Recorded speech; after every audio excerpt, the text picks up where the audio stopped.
we go, ladies and gentlemen, boys and girls. Welcome to the Exceptional Conservative Show live from the nation's capital. We certainly are not ashamed of the good news of conservatism, for it is the power of liberation, first to the Republican and then to the tyrant.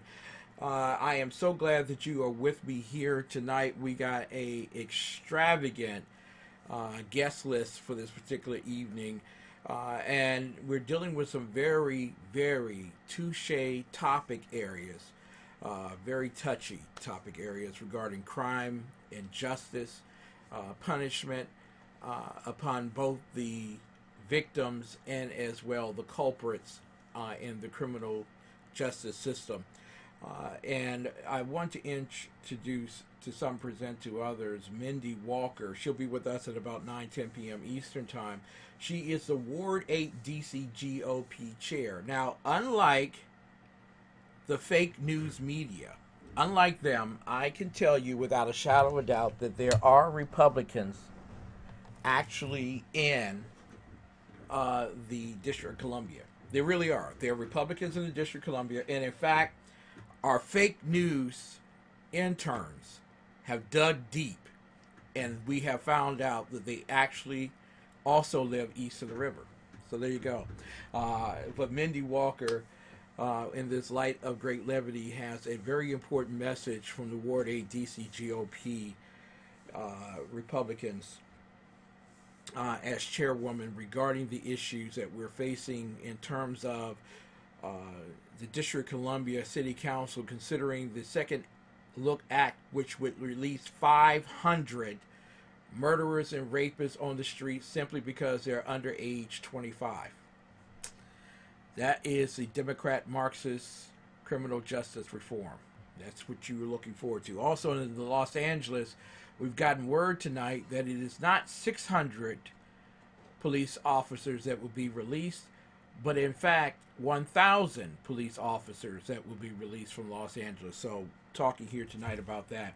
In the second hour, of course, Biff Zeppe will be with us. We will be talking about Bill Barr, the Attorney General, who will be stepping down on the day before Christmas Eve, December 23rd. There is a divided view of AG Barr. Some believe that he has set up a multitude of great criminal investigations to come.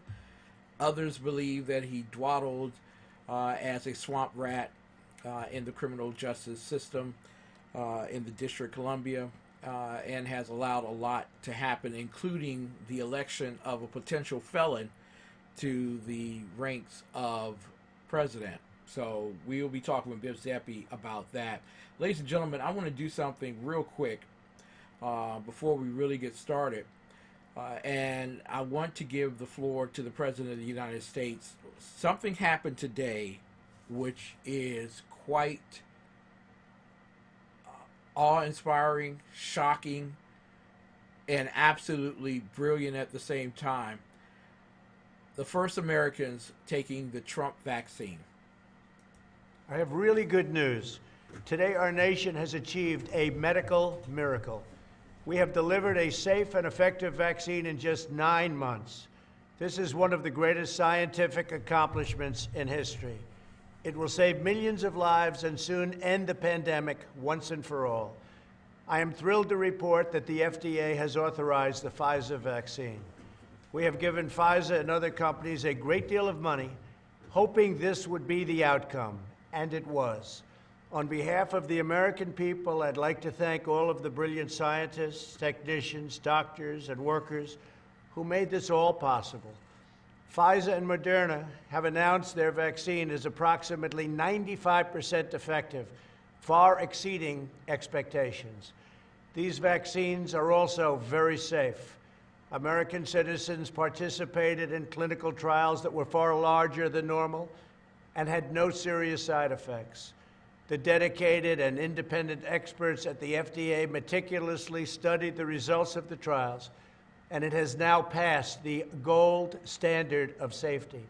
Through Operation Warp Speed, my administration provided a total of $14 billion to accelerate vaccine development and to manufacture all of the top candidates in advance. This included a nearly $2 billion investment in Pfizer to produce 100 million doses of their vaccine, with an option to produce 500 million additional doses. And I'm proud to say that we have made sure that this vaccine will be free for all Americans. Through our partnership with FedEx and UPS, we have already begun shipping the vaccine to every state and zip code in the country. The first vaccine will be administered in less than 24 hours. The governors decide where the vaccines will go in their state and who will get them first. We want our senior citizens, healthcare workers, and first responders to be first in line. This will quickly and dramatically reduce deaths and hospitalizations. When the China virus invaded our shores, I promised that we would produce a vaccine in record time before the end of the year. They said it couldn't be done, but with today's announcement, we have now achieved that goal. The United States is the first nation in the world to produce a verifiably safe and effective vaccine. Today's achievement is a reminder of America's unlimited potential when we have the will and the courage to pursue ambitious goals. As I've said from the beginning, a vaccine will vanquish the virus and return life back to normal. The pandemic may have begun in China, but we are ending it right here in America. Operation Warp Speed is the greatest medical manufacturing endeavor in American history. We are deeply grateful to every person who has worked round the clock on this monumental national project to save lives. Thank you all for your tremendous gifts to humanity. God bless you, God bless the United States of America, and God bless the world. Thank you.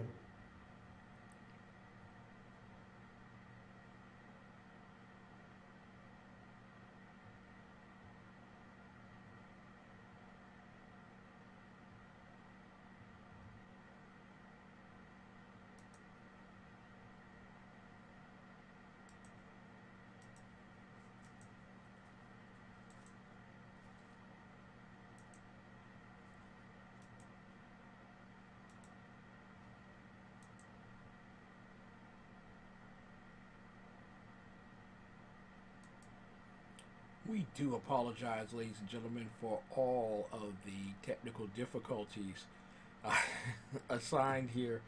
There we go. Yeah, and we're back there. Thank you very much. Studio is never perfect, but you know what? I know a great perfecter. And what a great joy it is, ladies and gentlemen, this particular hour around the world. Because like the President of the United States made quote of, it may have started in China, but it ended here in the U.S. of A. Thank God. And just think, for all of you great conservatives out there, just think of this. Every single liberal in America may soon have to take the Trump vaccine. Ladies and gentlemen, without further ado, I want to take these particular moments and pay attention to something that's often overlooked. This wonderful flag behind me, tremendous and great accolades have followed the carrying of that flag around the world. It is a light of liberty and freedom and a hallmark of the tremendous intent of individuals to come miles, thousands of miles away from where they are, often oppressed, and into a country of freedom. And this great country will survive even the most hardened attacks against it, both foreign and domestic. The words to the Pledge of Allegiance are behind me. As we are one nation under God, it has everything to do with God blessing America and America now blessing. Further ado, ladies and gentlemen, I'm going to ask that you take your hats off, put your right hand over your heart, and pledge of allegiance to the United States. Kids, you know what to do. Take it away. Your heart. Here we go. Face your parents. Ready, begin. I pledge allegiance to the flag of the United States of America and to the republic for which it stands, one nation, under God, indivisible, with liberty and justice for all.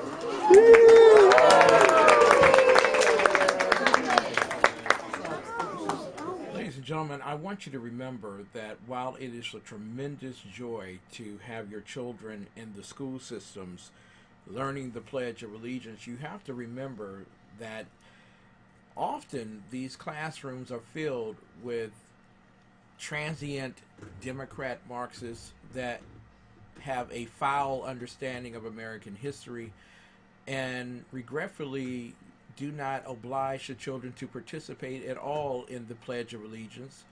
Some, with great antithesis to patriotism, don't even raise the idea of it in their classroom. So I'm going to encourage you, the American people, as I do every night that I'm on the air, to do two things with your children every single day. They're very simply these two things. Number one, pray with your children every single day. Number two, pledge with your children every single day, especially since they're in classroom environments right now that are online distant learning. They are not homeschooling. It's online distant learning, and a large majority of our children are suffering as a result of the choices that adults are making. They need to know that there is hope from above and a place where that hope lives in the world. That's the United States. If you pray with your children and pledge with your children every single day, not only will you turn their world around, but when they go into the world, they will turn it around as well. Ladies and gentlemen, this young woman has taken on a tremendous challenge.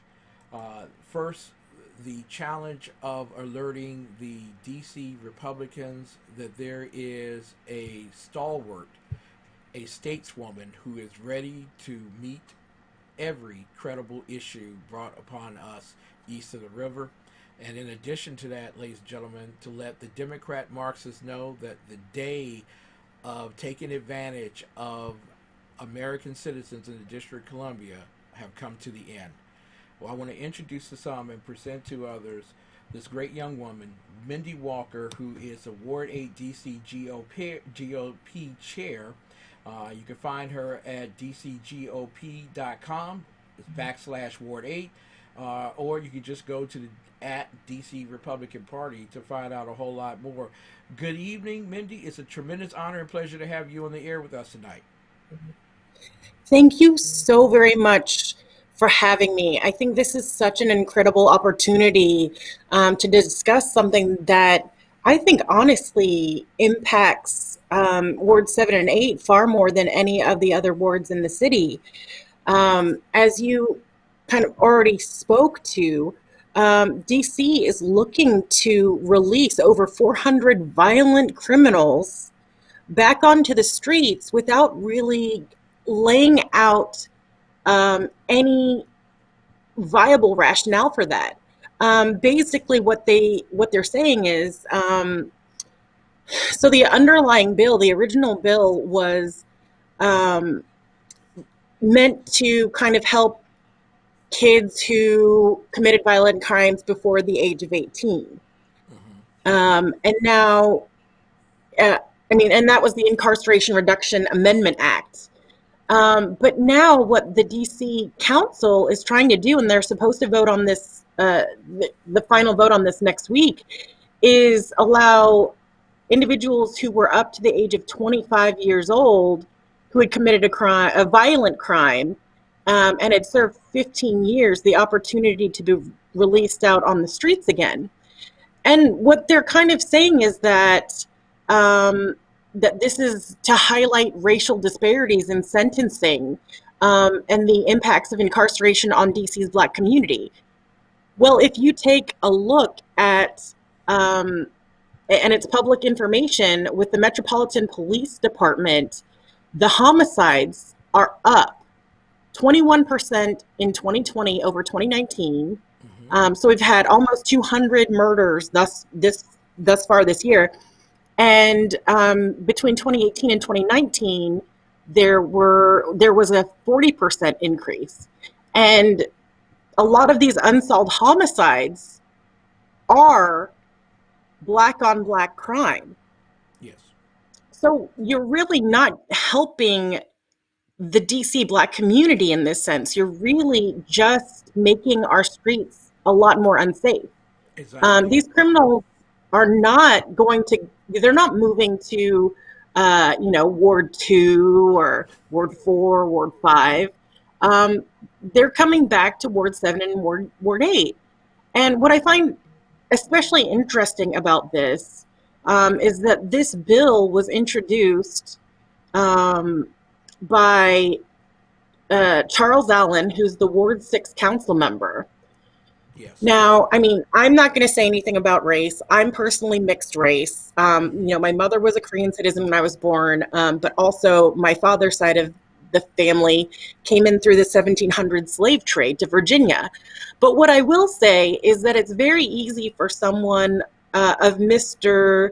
Allen's background to introduce this legislation when he lives in a community where all of the homes are roughly $1 million. I mean, it's public information. It's not something, I'm not trying to dox him. It's actually on his website, the intersection where he and his family live, which I won't disclose. But that's a lot different than the streets of Ward 8. And if our council actually cared about the citizens here, they would be focusing more on preventing the children now from becoming violent criminals rather than giving a pass for those who've committed murder to be released out on the streets to wreak more havoc on our citizenry. So I'm very, very concerned. I think the Black residents of Ward 8 are extremely concerned. And even the Department of Justice is extremely concerned about this issue. And actually, they're saying it's 583 violent criminals who might be immediately eligible to apply for release. And that is just untenable. When we come back from the break, ladies and gentlemen, Mindy Walker, who has taken on the responsibility of being the advocate of the Republican Party and the District of Columbia's Ward 8 residents and citizens on these particular issues. And this will not be the last time we have Mindy on. I'm telling you, she is an example of the type of convicted individual citizen who is necessary to make change, not only with the Republican Party, but also in the District of Columbia. We are no longer going to be overlooked, and we certainly don't want this issue overlooked as well, the Second Look Act. Ladies and gentlemen, we'll be back with more of the best in urban conservative talk with Mindy Walker right after these messages.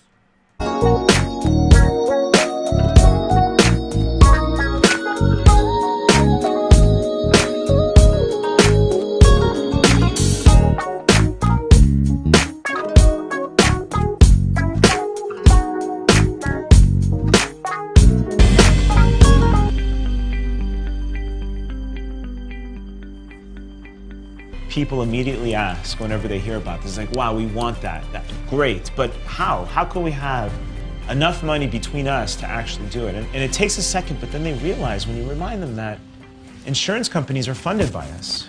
That big pool of money they have, it's crowdfunded. They take from the community in the form of premiums. And then they're supposed to give us back that money when something happens. But what happens? The more money they hold or withhold from that fund for themselves at the end of the year, the higher their revenue and profits.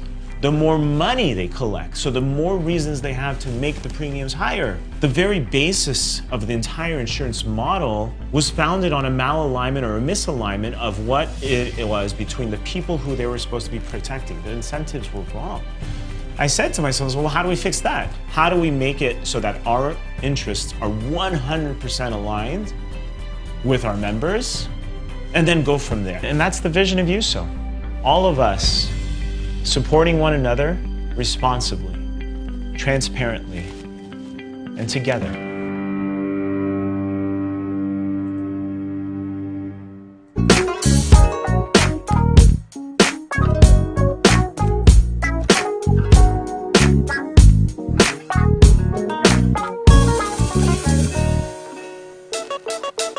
This is another Infosol production.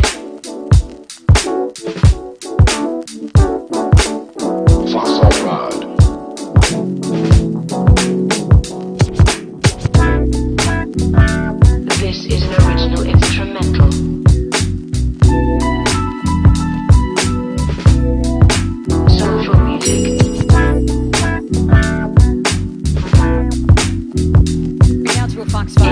exclusive. D.C.'s police chief and victims' families were outraged to learn some D.C. judges are releasing murder suspects back into the community while they're still awaiting trial. Fox 5 has found 17 cases where the suspect was released, and the D.C. Superior Court is defending its judges' actions. Fox 5's Paul Wagner is live tonight with the story. Paul? Hey there, Sean. D.C. Police Chief Peter Newsham is so troubled by the judge's decisions, he wants the public to know about it. He says 16 of those 17 cases are murders involving a firearm, and he's calling it, quote, a very, very serious public safety issue in which the government is not keeping people safe. And he's not alone. Victims' families are weighing in as well. In September of 2004, Kendra Smith was sitting in a car outside her southeast home when she was shot and killed. A murder that remained unsolved for 14 years until a new detective took up the case and got a warrant for Tony Aiken, a man who admitted being in the car with Smith that night and spent 17 days in jail before he was released, a decision that shocked Kendra's mom. It was a kick in the face, it was a kick in the gut, and I felt it. I actually felt that. I never really understood it. From everything that I knew, I've always been told that if a person was arrested for murder, no bond, no bail. In searching court records, we also found the 17-year-old accused of killing 16-year-old Dominique Franklin inside a vacant apartment in Southwest back in August was released last month, the judge putting Jawan Simpson into what's called high-intensity supervision, where he's required to wear a GPS ankle bracelet 24 hours a day. In another case, a 16-year-old charged and indicted with 10 others in the 2018 murder of 10-year-old Micaiah Wilson has also been released. Markel Cobbs, who was 16 at the time of his arrest, was also placed in the high-intensity supervision program last May. Having somebody go back into the community after they've been presented in the court and the courts have determined that there's probable cause, it shows the community that these folks go back to that the government is not keeping them safe. That's one of my major concerns. Chief Newsham says another major concern is possible witness intimidation.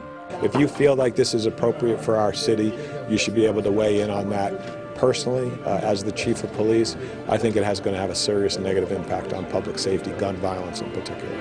But defense attorney David Benowitz says the law is clear and has been for nearly 30 years. This is not a new phenomenon, and my response to the police chief would be, make better cases. This is not some new development in the law. It's not some new development in criminal investigation. This is pretty basic judicial decision making, and it's really an assessment of cases that usually is not too complex. In another case involving the murder of a 15-year-old on Half Street Southwest, the judge reversed the decision to release and ordered Javon Gunter back to jail.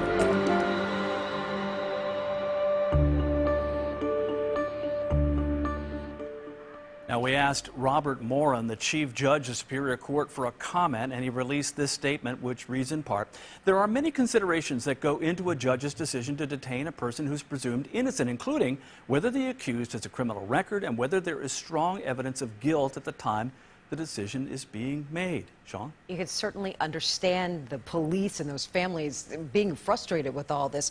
So, Paul, just to be clear, the attorney you mentioned, is the law clear on this? What did he mean by that? Sure. He's talking about the D.C. Bail Reform Act, which Judge Moran also cited in his statement to Fox 5. He says the law does not permit a judge to detain a person with no prior convictions charged with murder solely upon a finding of probable cause. Any suggestion to the contrary is wrong on the law. People may have differing opinions about judges' decisions, but our democratic system depends on an independent judiciary that is free to make difficult decisions according to the law and not be influenced by criticism from others, including by public officials, which, as you know, Sean, is happening right now, where the chief is criticizing the judges. And they're still facing murder charges, right? Yeah, to be clear, all 17 are still facing murder charges. They're just out waiting for their trials to begin. All right. Ladies and gentlemen, we are back now with Mindy Walker, who is the chair of the D.C. GOP in Ward 8. It is a tremendous pleasure and blessing to have you with us tonight, Mindy. You watched that particular video that earlier this year judges were releasing murderers onto the streets with threats of witness intimidation being considered and being disavowed. You also know that the mayor has released murderers and rapists upon the streets in her proclamation that she is trying to keep those individuals from getting COVID in the prisons. However, people who refuse to wear a mask can be threatened to go to prison. And then lastly, the Second Look Act has been induced upon the American people here in the District of Columbia with the threat of releasing 583 individuals onto the streets, and violent offenders, rapists and murderers who happen to be under the age of 25. I wanted to give you an opportunity to speak to those particular things that you've heard and whether they concern you as the chair of the DC GOP in Ward 8. All of it disturbs me greatly. There are, I mean, these issues are revolving around so many different policies that might not even be constitutional. I think starting with COVID, while I understand that is kind of under the guise of compassionate release, we also know that it's mainly, like, deaths are primarily those who are elderly and immunosuppressed. So if you are a younger offender, the likelihood that you would die with COVID is what, 0.05%? Exactly. So I feel like that is not a good reason to release violent criminals out on the streets when they haven't served the time that, going back to the quote of the last individual on that clip, is just, it's terrible public policy, and she shouldn't have considered that because there's no basis for the compassionate release. If this were the plague, it would be a different situation, but it's not. For younger, healthier individuals, some people don't even know that they have COVID. So I think that's a terrible reason to release people on the streets. But again, going back to Mayor Bowser, I don't see her on the streets of Ward 8. I don't see members of the DC Council, including Treyon Martin, Treyon White, on the streets of Ward 8, unless there's a photo opportunity. I think that this year in particular, outside of COVID-19, was the outrage of alleged police brutality when it came to, it started with George Floyd, but he was on, he had he took a deathly dose of fentanyl and died of those causes. It was not a result of him being held by the police. But what I don't see in Ward 8 is 4 funerals for Carmelo Duncan, who died here in my neighborhood on December 2nd, this gorgeous 18-month-old baby who didn't even have a chance to live. He didn't have a chance to thrive. Was murdered, and they don't know who killed this poor baby. They said it was, likely a deliberate attack on his father. But where are the people in the streets demanding action on this murder?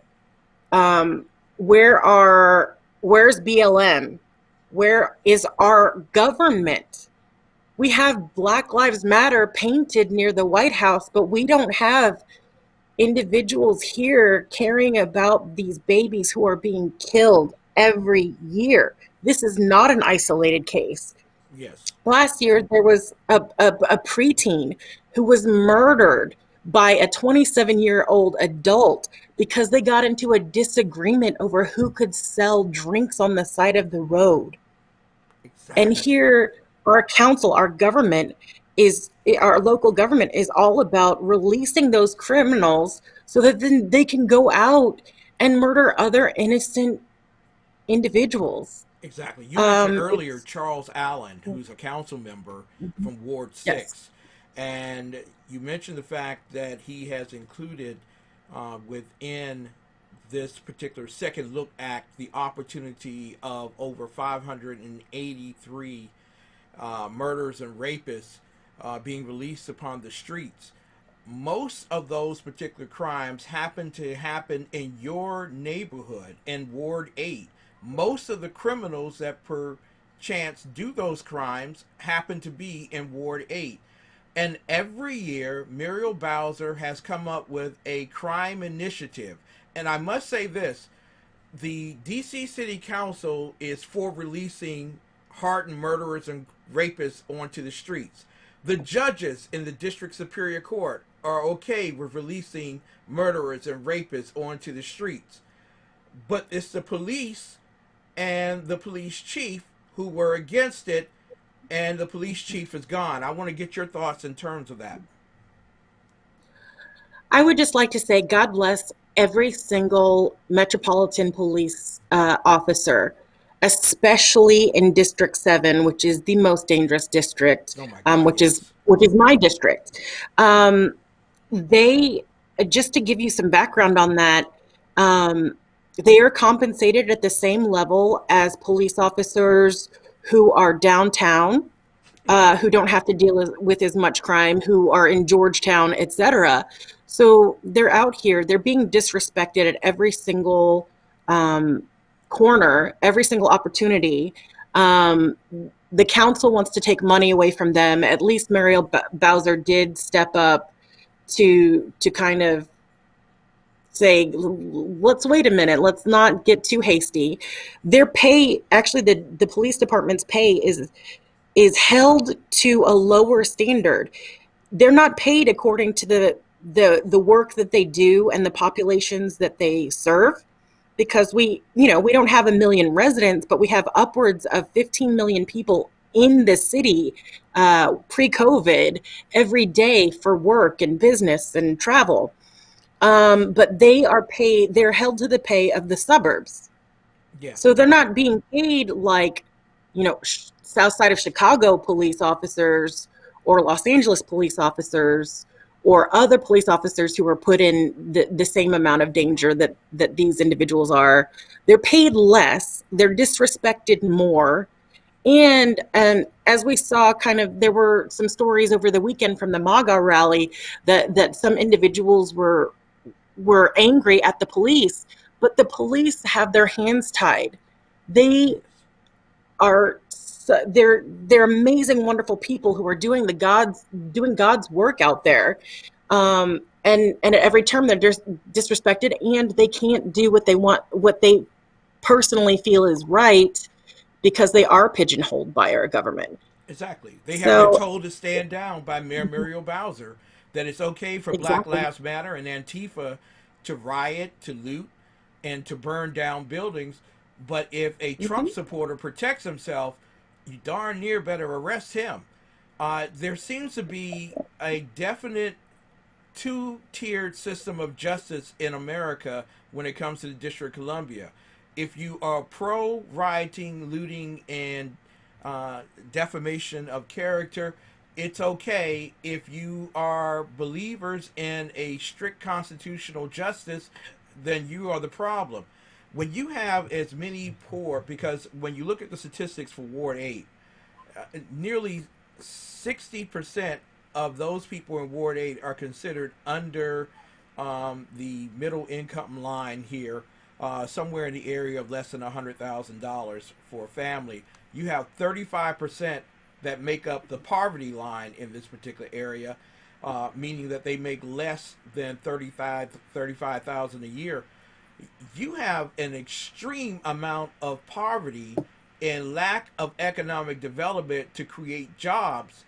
But they tell you, the Democrat Marxists tell you, that in order to stop the homicides, you have to create jobs.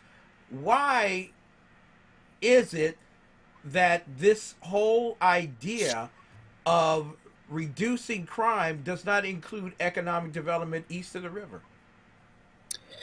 Well, I know that there's been a lot of lip service paid by the mayor about development over here across the river.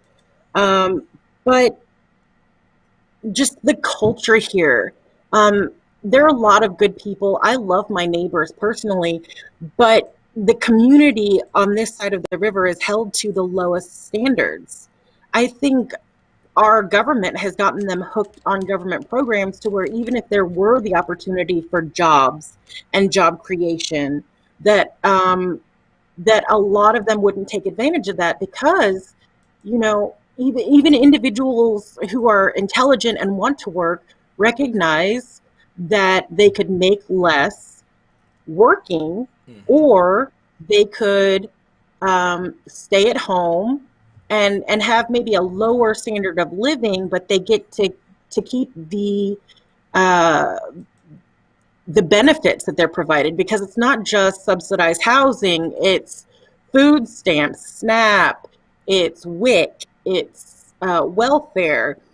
And although a lot of these programs are supposed to be short term, they found loopholes where they keep it's cyclical and it's keeping the community down. Yes. And no one is looking at a way to do more of a hand up to these individuals where they get assistance while they're working so they can get the skills where they're not just in low skilled work, where they can move up and they can bring their families out of the darkness. But we just don't see that willingness. Our government wants to hold them down and then bring the rapists and murderers back into the communities. What we're showing them is, hey, it's no big deal. Join a gang, sell some drugs, and the DC government will just let you out of jail early because you did it before you were 25. Exactly. I mean, I think that's 2 years just ago, over 2,000 individuals were arrested for carrying an illegal gun, meaning it wasn't registered, and they were out on the streets in 24 hours. Literally, you're letting the same people back into the communities, and there are some that believe that the Democrat Marxists are doing this on purpose in terms of a compassionate gentrification, forcing the poor people out of Ward 8 and out of Ward 7 into the suburbs to replace them with people that can own $1 million homes. Do you believe that that's happening? I don't think it's happening here yet, but I think it is the next area that will be gentrified to that level, because it's prime real estate. Yeah. We are waterfront property. I mean, I was born in this area, but when I came back professionally after college, we wouldn't go south of 395. Yeah. Now it's Navy Yard, and you can't get a tiny apartment for less than $3,000 a month.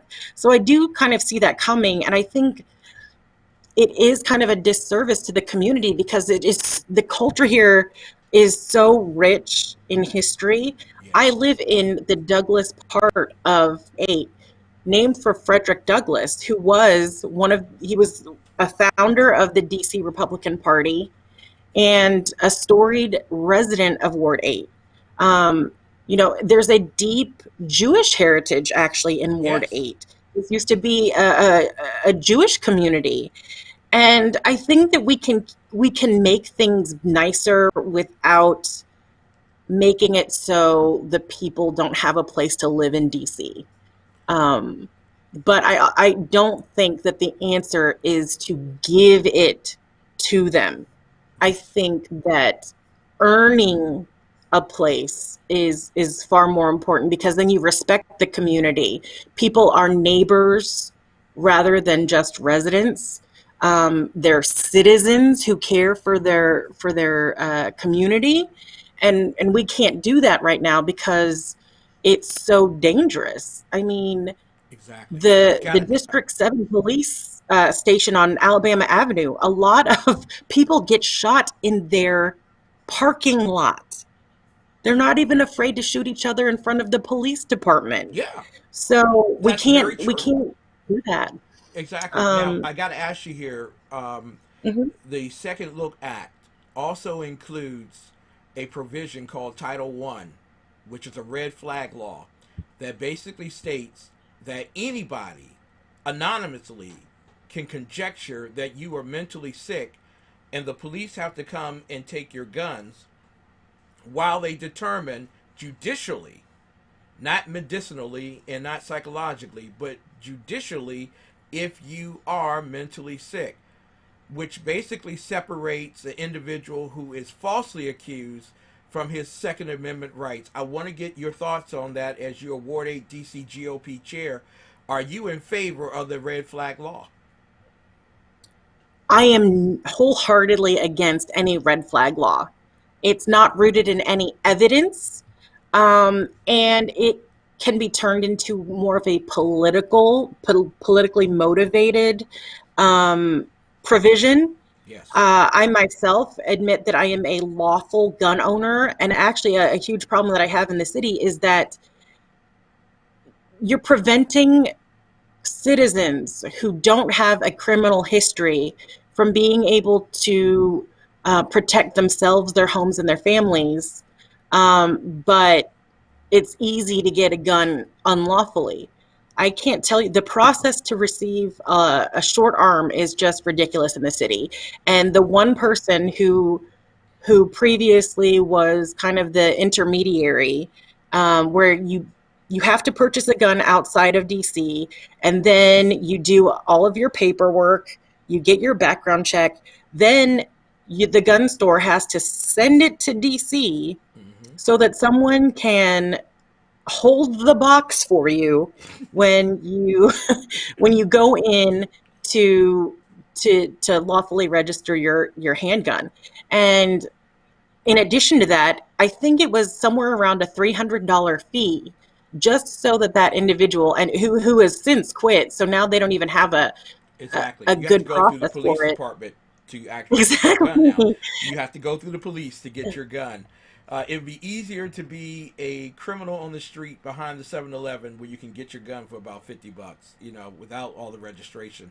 That's what you call free market.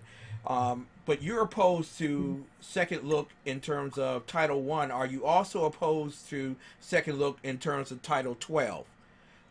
Regarding the release of 583 hardened felons under age 25 onto the streets?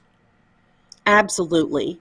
While I did support the president's overarching Yes. criminal justice reform because it was sound, there were different issues that had to be met before you could qualify for that. I am wholeheartedly against this bill in its entirety because it only benefits the evildoers. Yes. It Now, does not help the community. doesn't it all? Will we be hearing from the Republican Party, because it's easier to put a camel through the eye of a needle than to hear from the DC Republicans on matters such as this? Will we be hearing formally from the Republican Party on this before they consider the bill? If I'm going to be perfectly honest, I don't believe so. One of the issues that I brought when I joined the party was criminal justice reform and safety issues and supporting our police. And I think that there are a lot of us that believe that we need to get some fresh blood in there and be more active on city issues. And I'm just speaking for myself. I am prepared to do what I can, especially as a duly elected official in the city. But I don't see a formal response from the DC GOP. Mindy, we appreciate the fact that you're on the air with us tonight. This won't be the last time I call upon you, because you are the type of robust and nouveau energy needed to express truth and justice to the American people in the District of Columbia. We've been waiting for you for home rule, 76. We've been waiting for you since 1976. And we're so glad that you are a part of the District of Columbia's GOP. It is a voice that's necessary and eminent as well. How can people in Ward 8 who don't see themselves as pro-Joe Biden, the racist, who don't see themselves as pro-Bernie DC GOP Democrat Marxist light, how can people get with you and build a strong Ward 8 DC GOP? Absolutely. Actually, I think one of the best ways is to find me on Facebook. I have some friends and I that have created a new kind of platform for individuals who are conservative in the city. They don't have to be Republicans. You don't have to have a label. It's more about the principles of freedom and supporting our republic and loving our country. And I think, a lot of the initiatives that we wanted to start before COVID, we can't, especially due to Mayor Bowser's limitation of 10 people per event. But we'll be coming out soon, and we're going to be more robust. A lot of our members have been present at the rallies, and we're energized. So I think there are ways to go about business without having to go through a political machine or belonging to a particular party. So I would greatly encourage anyone to reach out to me on social media and kind of join in the cause. And it's open to anyone in the DMV area. Although we are the DC conservatives, but of course, it's a tri-state area, and we're all a tight-knit community. Exactly. It's a lot of people who have been looking for some fresh air, not only east of the river, because I know a lot of Republicans and conservatives here, or people who are very conservative in their values, who didn't want to join the DC Republican Party because it caters to certain constituencies that are more adapt to being a part of the Democrat Marxist society. So we are so thankful for you and your comments this particular night. We look forward to your return on the network very, very soon. God bless you and have a very, very good evening. Thank you. God bless you as well. Ladies and gentlemen, I'm telling you, this is the type of leadership that's been missing in the District of Columbia. Someone who's not afraid from the other side of the fence to say that this is a screwed up process that's going to terrorize communities and cause great havoc and harm upon the streets of the District of Columbia, where over 200 murders will take place this year. We are on pace to cross that this weekend. It's 192, I believe. If not, I'll check before I come back. It may be upwards to 197 murders to date in the District of Columbia. That's your District of Columbia, and that is with the fact that we've been in COVID lockdown since March. And in addition to that, we've been told that Muriel Bowser's criminal initiatives have worked. Just ask her last two police chiefs, Kathy Lanier and Peter Newsham, if any of her proposals have ever worked. And oh, by the way, Muriel Bowser, 395 South this way is Ward 7 and 8. Come on over when you have a few moments away from cozying up with Joe Biden in Delaware without a mask. We'll be right back, ladies and gentlemen, with more of the best right after this. Enjoy.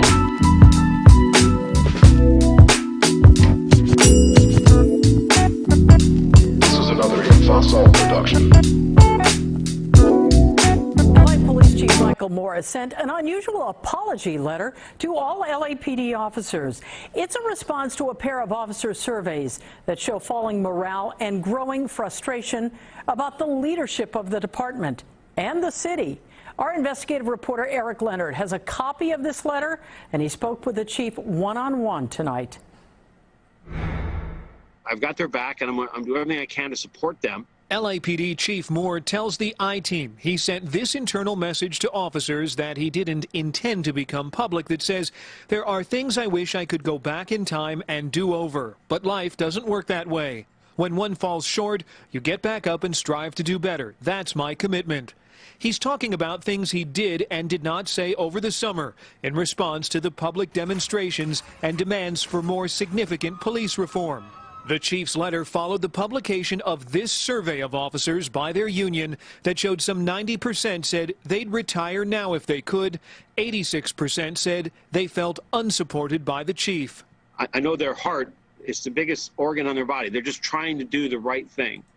And as they're going out there, they feel beat up, they feel vilified. Moore knew for months about widespread discontent in the department. The I-Team has learned back in July, the LAPD conducted an internal survey that showed many officers thought the chief had not defended the LAPD's reform efforts nearly enough, and it included complaints that there were too many commanders lacking experience.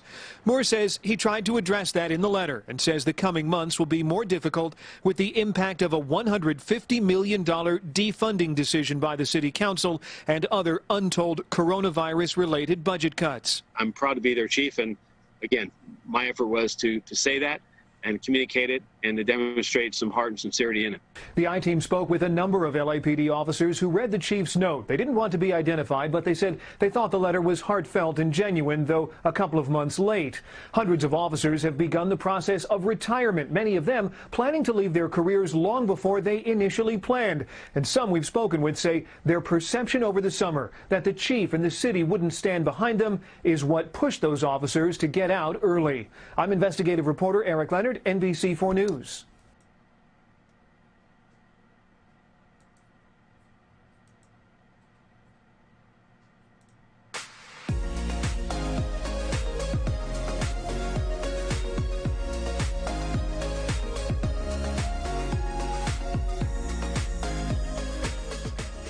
If you've lived in Hawaii, chances are you've had one of these cheery red bags in your home at one point or another. Today we're here at Lion Coffee learning about the history behind this local company and taking a look at its fresh new image. So Lion Coffee was founded in 1864 in Toledo, Ohio. It was a guy by the name of Jim Delano who in 1979 brought it to Hawaii. It grew so much he moved to Kaka'ako. And then in 1997, 20 years ago, he moved here to Kalihi, and we've expanded actually twice since then. We roast here locally. We're the #1 coffee brand in local markets, but we also ship around the world. Brands always need to stay relevant, and we went out, we listened to customers, we internally talked about what do we stand for. People love the lion, they love the red bags, the gold clip, but we needed to be updated, contemporary, so the red is a more vibrant red, and the lion has become friendlier, yet he's regal and he's wearing a lei haku on his head, and so we kept the same color lineup, and we have the red bags, which you all love, and with the red label for the unflavored coffees like the Lion Gold, the Lion Original, the blue labels for our flavored coffees, and that real rich looking gold bag, that's where we celebrate those Hawaii coffees. And then we've got the green bag, which has the antioxidant rich coffees where coffee already has antioxidants. These particular ones have even more. And then the black bags are our decaffeinated coffees.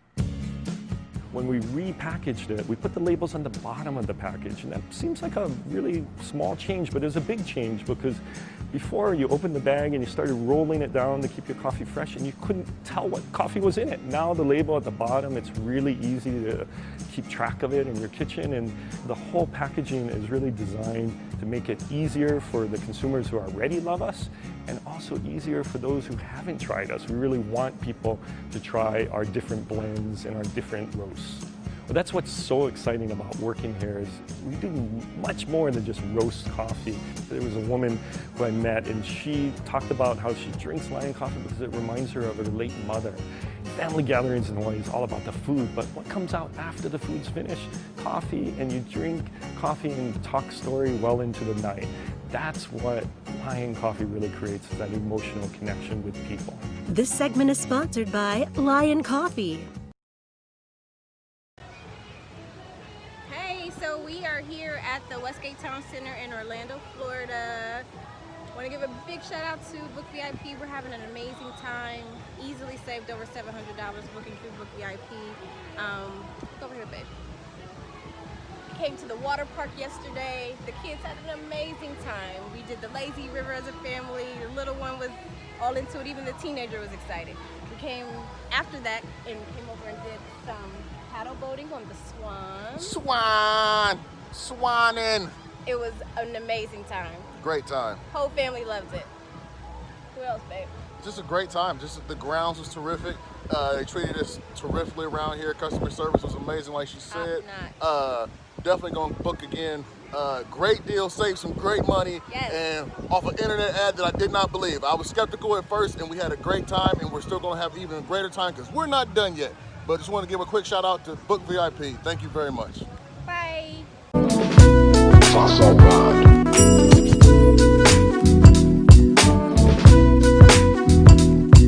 This is an original instrumental.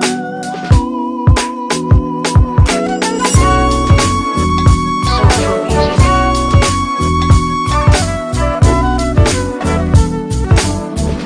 Enjoy.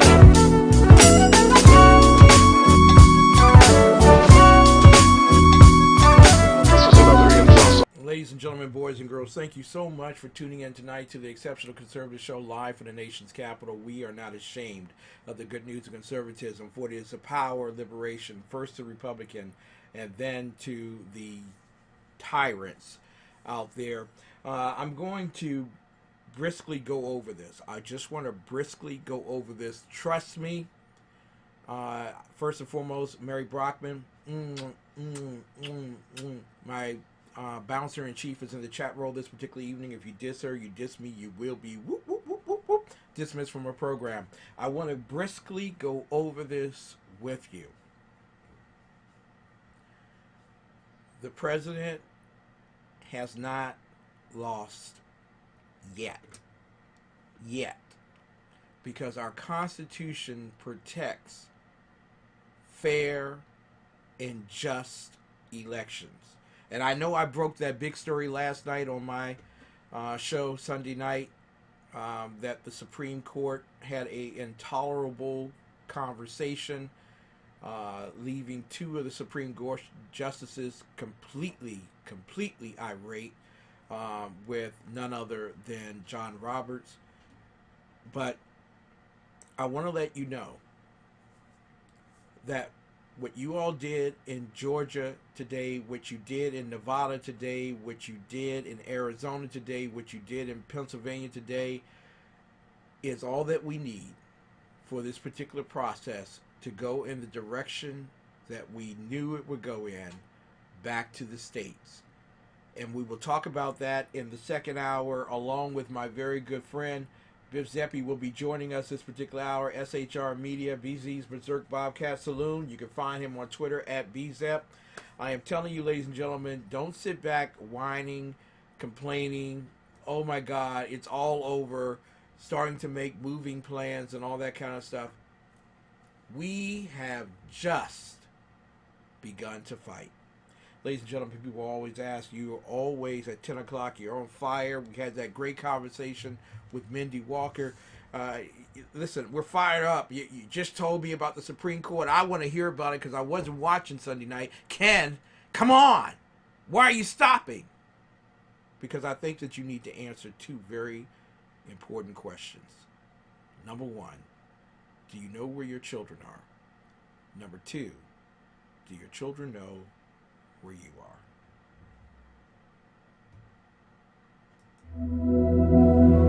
It's 10 p.m. Do you know where your children are?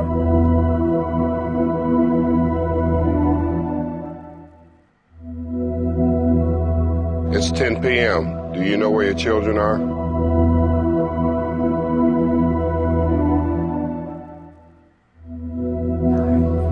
It's 10 p.m. Do you know where your children are?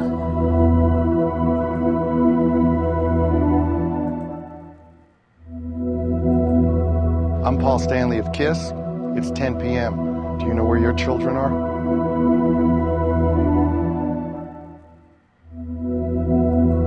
It's 10 p.m. Do you know where your children are?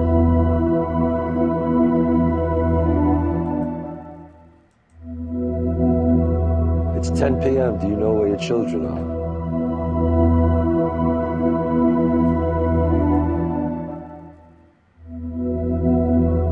It's 10 p.m. Do you know where your children are?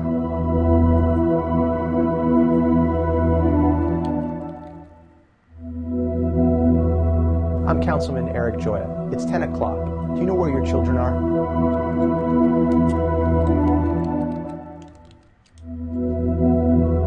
It's 10 p.m. Do you know where your children are?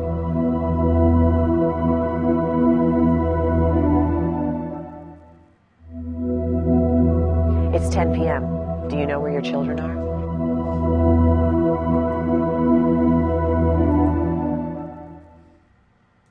Help make a safer, stronger DC. Whether it's a missing person, an unsolved homicide, or keeping citizens safe, there are a number of cases that are still unsolved. Please take a moment to listen to this one. On Wednesday, May 27, 2015, at approximately 9:40 p.m., 27-year-old D.C. resident Sharnice Milton was shot and killed in the 2700 block of Good Hope Road Southeast. The victim, a journalist for Capital Community News, was changing buses on her way home from covering a meeting. Police believe someone on a dirt bike fired at Ms. Milton, but that she was not the intended target. The Metropolitan Police Department currently offers a reward of up to $25,000 to anyone that provides information which leads to the arrest and conviction of the person or persons wanted for any homicide in the District of Columbia. If you have information about this case, contact the Metropolitan Police Department, 202-727-9099, and an anonymous text number, 50411. It was late on a Saturday night in 2001. Andrew Withrow and Law Quinn were in one of the few vehicles on Highway 99 at the time. Quinn was in the driver's seat. Were they in the wrong place at the wrong time? Definitely. They were heading north, approaching the Fruit Ridge exit when someone pulled up next to them and started firing. Quinn called 911 to report he and Withrow had just been shot. He stopped driving in the middle of the highway, causing several cars to hit them. Their car erupted in flames. Quinn escaped, but Withrow did not. I believe strongly that there are people out there that witnessed something. It was an absolute shock. It was so devastating. I blacked out for weeks, just in disbelief. It was a really, really hard time. Julia Robinson is Andrew Withrow's younger sister. He is my protector. Robinson says Withrow was a good guy with a lot of close friends. But shortly before this tragedy, things started to change. In those more recent weeks before what happened, his death, he was hanging with a new crowd. We didn't know very well. We are close to where Robinson's brother was killed in 2001. She told me over and over again, what happened here on Highway 99 just doesn't make sense. Was it gang related? Was it random? Was he caught in the crossfire of something else? What will it take to solve this case? I asked Robinson. She said someone needs to come forward. I think it would have to be someone directly involved. In 2002, a $5,000 reward was set up for information leading to an arrest. Robinson was here with her mom. The detective at the time told ABC 10 they had exhausted all leads. At that point, we really had still kind of a big mystery on our hands. And 20 years later, they still have no leads. There were 2 bullets that were taken from Andrew, and those were both examined by the crime lab, and the results of those tests were inconclusive. Retired Detective Ron Guerra told me Quinn was shot 3 times and one fractured his jaw. He couldn't give a verbal statement to investigators when this happened because his jaw was wired shut. It was a limited interview at that point because he couldn't talk. You're kind of stuck at that point because you can't get any details that you really want. Robinson doesn't know Quinn, the driver, well. She believes he may know something worth reporting. I often wonder if he chose to tell a story out of fear, out of protecting himself. When we were first talking with Locke, the indications were that this was some type of a road rage incident. It's kind of an odd thing, even in this day and age. Robinson is determined to share her brother's story. I hope people see this and they remember who he was to me, and maybe they know someone who knew something. Her brother meant the world to her, and the hole in her heart hasn't healed in almost 2 decades. I have longed for justice, but it's just not fair. And we tried to reach out to the driver, Law Quinn, but our calls were not returned. If you know anything about this cold case, call Sacramento Police, 916-443-HELP. And of course, we have more information on our website. Congratulations! You've bought your first firearm. Now you've joined more than 100 million other Americans who have exercised their right to own a firearm. But now what do?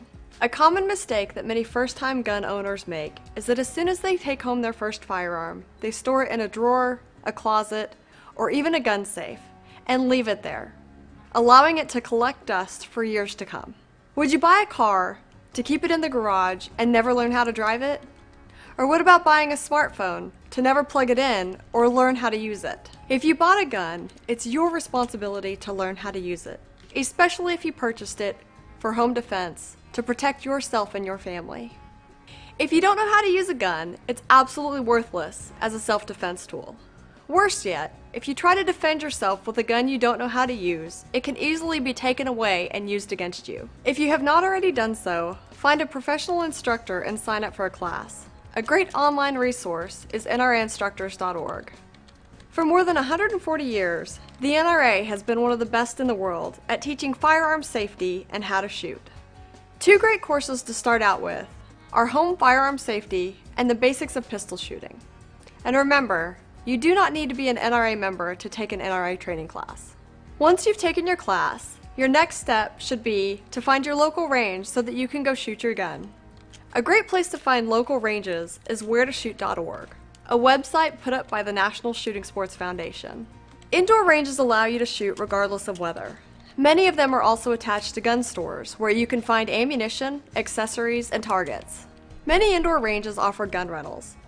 This will allow you to try different makes and models to determine which one you like the best. Outdoor ranges allow you to shoot different types of guns at longer distances. Many of these are also connected to gun clubs where you can join to gain access to these facilities. The more you go to the range to practice safe gun handling and shooting skills, the more confident and comfortable you will become. Shooting is like any other skill, such as driving a car, playing a video game, or even baking a pie. The more you do it, the better you will become at it. Practice will make you safer and better able to protect yourself and your loved ones if the time comes. As your knowledge and skill improve, you might just find that hitting targets consistently can actually be a lot of fun. Keep watching for more videos from Brownells for new gun owners. If you have any questions or comments, please leave them below. I'm Tess Salb, and thanks for watching.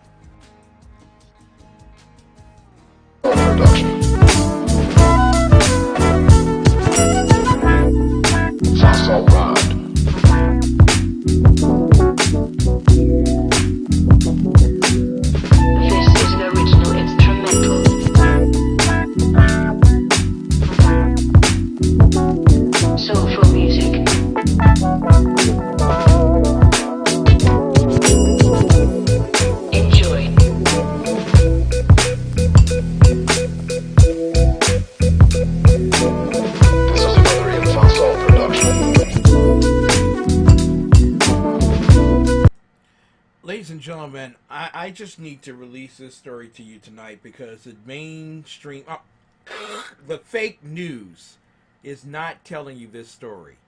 Okay, the fake news. First and foremost, Gavin Newsom, we'll talk with BZ in just a little bit about Gavin Newsom, the recall.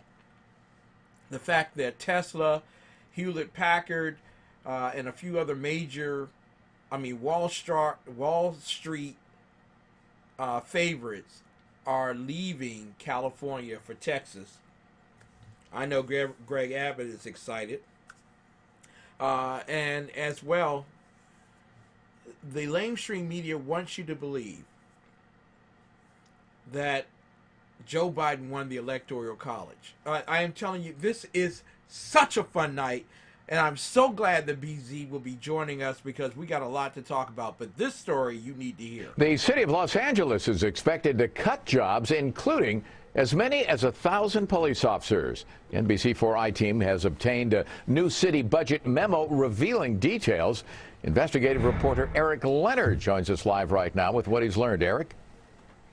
Well, Chuck, we've been hearing for the last several months that the city could consider layoffs if the budget problem got bad enough. This memo today from the city's chief administrative officer puts this all in black and white. The city needs to cut $675 million fast, and almost all city departments have reduced spending everywhere else. This financial report from LA's top administrative officer says service cuts, fee increases, and a hiring freeze across all city departments will not save enough money to balance the budget. Page 94 shows the police department proposal. Eliminate 951 officers and another 728 non-officer employees. The CAO warns the layoffs will impact emergency responses and crime solving. These cuts are all new, and in addition to the $150 million defunding of the LAPD ordered by the City Council over the summer. As we reported last month, that has already led to the shutdown of a number of specialized units, including the LAPD's SVU-type group that investigated the most complicated and difficult rape cases. Chief Moore told the Police Commission in late October he had begun planning for this possibility and said he worried about how the department could function with roughly 1,000 fewer officers. It would be a devastating and just, I don't have an optic of how we would attempt to operate. The diminishment of services would be devastating. Mayor Garcetti's office said in a written statement, layoffs are a last resort and the mayor is doing everything possible to avoid them. But without assistance from Washington and solutions from our employees, deep and harmful cuts are inevitable. And we've also heard from the Police Officers Union this afternoon. Its director says that it's appalling. City leaders would suggest this just as the number of shootings and murders are increasing all over the city. And the union suggests City Hall actually has the cash to fund the LAPD, but in its words, is using the money in a political slush fund instead. Now, we're expecting to hear more about the potential of layoffs from Mayor Garcetti when he addresses the latest coronavirus news in a few minutes. Reporting live, I'm investigative reporter Eric Leonard, NBC4 News. They don't want you to know that they are not just in Washington, D.C., but in L.A., fixing to move out as many cops. And you saw the story in the last segment with Mindy. People are tired. I'm tired of being a cop in the inner city. Listen, just what Mindy said. And while Kathleen Lanier went to the NFL to do their security, Pete Newsham said, listen, I've been doing this cop thing for a long time period. I'm not getting paid as much as I should get paid. And if I were to get paid the same amount as I am in Prince William County, Virginia, come on now. I mean, it's not Barney Fife land, but I don't have 200 murders in a year. I don't have to deal with a mayor that would go behind my back and side with the Black Lives Matter police. Forgive me, well, police, there's some Black Lives Matter police out there, but as well, the D.C. City Council, Chairman Mendelson, I don't have to worry about any of those people. I can go down, Virginia is still Southern, even though it's a progressive area. Their kind of purple ain't the same kind of purple that's in Maryland. It ain't the same kind of blue that's here in D.C. I don't have to deal with that. I can go down there. I don't have to worry about protests. I can just manage a police force doing its job for the same amount of money, for less havoc, for less concern. I'll take that job every single day. And guess what? Think about it now. In these major cities, I mean, really quality police officers, top of the line quality police officer. That guy who's walking the beat in New York City could be the chief of police in another city, in suburban America or in rural America, and make as much. Would not have to really about making as much because the cost of living is so much lower in those particular areas. Hey, I could make $100,000 a year in Alcorn City, Iowa, and gosh darn, I'd be a millionaire there. Come on, it makes good sense. I don't have to worry about the stresses of a flippant defense attorney saying, well, it's the law. What are you going to do? All I got to do is go to the city council and tell them this is the law that needs to be changed. Would you change it for me? City council will hold that meeting fourth Tuesday of the month right after the chicken dinner, and we change the law. There it is. Get to work. Do what you do. I'm sorry, all those headaches go away if you move to another area where, I mean, you're going to still have problems. Let's just be real. You will have problems no matter what. But they're not the same problems as being in a District of Columbia where the mayor backstabs you openly in the front of everyone. The chief or the city council chairman, Phil Mendelson, backstabs you right in the front. The Judiciary Committee, led by Charles Allen, backstabs you right in front of everybody. You don't have to worry about that. Not if you're doing your job. You don't have to worry about that.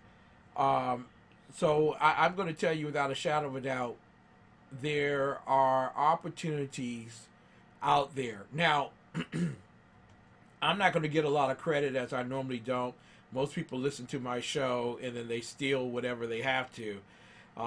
You know, and they say, oh, look, breaking news, look what I did. I'm not going to tell you where I got it from, but reliable sources say. But I wanted to do this because Mary Brockman, my bouncer-in-chief, who I love so dearly, is with us tonight. She's a little late, but it was for family reasons, and God bless her soul. Love your family, love you dearly. I got some news, and I broke it for you all. And BZ's in the lobby area, drinking the root beer that I left for him. God thank his soul, rest his soul, in terms of doing so. Enjoy that root beer, sir. We're coming to you in just a few. But very few people know that I got that inside information for the Supreme Court. It's true. I got it from a very reliable source. In fact, two reliable sources. These are men very high up in terms of intelligence in America. And that is not I forget the term for saying that. It's a funny way of saying something, but you know, there is intelligence in America. It just isn't in Stacey Abrams territory. But from these reliable sources, from deep within the U.S. Supreme Court, as they discussed the Texas lawsuit against Pennsylvania et al., the reliable source got the word that from a clerk inside the Supreme Court, So I'm just going to let you know this is fodder that is quality oriented. And he said, today was like nothing we have ever seen. The justices are arguing loudly behind closed doors. The justices met in a closed and sealed room. As a standard, usually it is very calm. However, today we could hear screaming all the way down the hall. They met in person because they didn't trust telephonic meeting as secure. There you go. So, first and foremost, Supreme Court, if you don't trust telephonic meeting, why do you not trust telephonic meeting? And if you don't trust telephonic meeting because of potential ear hustling or, you know, internet usage per se, wouldn't that make you more akin to side with Donald Trump? Just saying. But I digress. They met in person because they didn't trust telephonic meeting as secure. Chief Justice Roberts was screaming, "Are you going to be responsible for the rioting if we hear this case?" Meaning the Texas versus Pennsylvania case. And then he says, "Don't tell me about Bush versus Gore. We weren't dealing with that with riots then." And then finally, "You are forgetting what your role here is, Neil. And I don't want to hear from the two junior justices anymore. I will tell you how you will vote." Justice Clarence Thomas says, "This is the end of democracy, John." When they left the room, Roberts, the Libs, and Kavanaugh had big smiles. Alito and Thomas were visibly upset. ACB and Gorsuch didn't seem fazed at all. Clearly, Chief Justice Roberts is intimidated by the Antifa left-wing rioting. Well, one has to wonder if maybe he was intimidated more by some actions of the right wing. And the note that was sent by that clerk included the fact that Supreme Court Chief Justice John Roberts is said to be blackmailed because of his 1990s international child trafficking when he adopted 2 children from Ireland in violation of Irish law. Roberts had the children flown to South America, where the transaction for the children was completed. His name is prominently on Jeffrey Epstein's Lolita Express flight log. So, is there a coinky dinky tonight? AG Barr is going to be stepping away. We'll talk with BZ about that. But I just wanted to break that news to you because I got the inside goods on that. Chief Justice Roberts is trying to hold on to control of the Supreme Court right now. Alito and Thomas are trying to take control. It appears that Amy Coney Barrett and Neil Gorsuch are siding with Thomas and with Alito. And we don't know why Kavanaugh is smiling so much right now. Which direction is he going? Is he about to flip over to the Justice Roberts territory? We don't know. We don't know. There are a lot of other cases coming up. We will see those. We got to take a quick break. When we come back from the break, none other than my very good friend, BZ, Sir Mark the Bloviating Zeppelin, will be with us. He's the SHR Media Darling. We'll be right back, ladies and gentlemen.